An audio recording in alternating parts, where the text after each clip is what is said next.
Thank you for joining me today as we talk all about speech therapy. I made this class because I have a lot of families that I've worked with over the years, 25 years now as a speech language pathologist with children and families. I've had a lot of families just wanting to know what they're getting into when they sign their child up for speech language pathology services, when they make that initial call, or even before they make the call and they're wondering if this is something that they need to do at this point in their child's development, if it would be beneficial for their child. So a lot of people go to internet searches and there can be great information out there about the field of speech language pathology, but I wanted to put everything together in one course for families who are trying to make that decision or who have already made the decision, but now you're wondering what you can expect in that first appointment, or perhaps you've had a few appointments, but you still want a little bit more information about the entire process. So this is the course for you.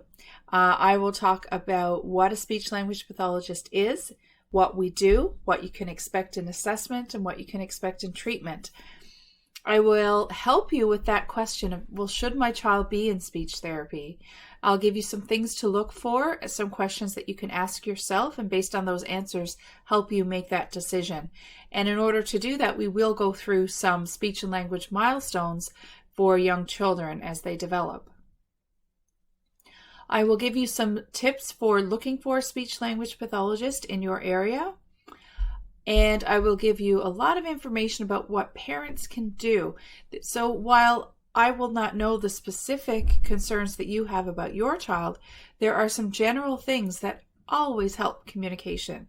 And those are kind of universal, and I will go through some things that you can do today to help your child out.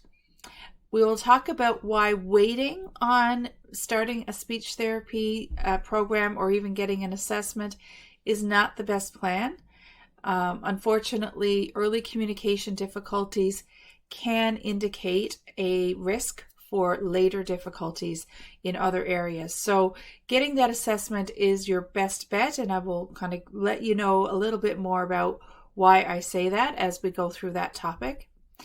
And then we will talk specifically about speech sound disorders. So as you will learn, speech sound disorders are a class or a category of difficulties that speech language pathologists can help with.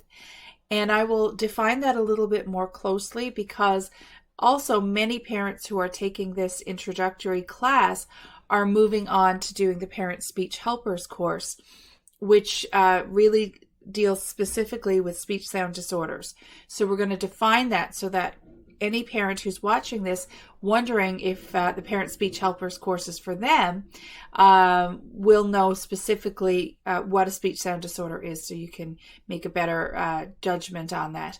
And we will also do an overview of the Parent Speech Helpers course so that you get information about what's in there, again, to help you make that determination about whether it's the class for you.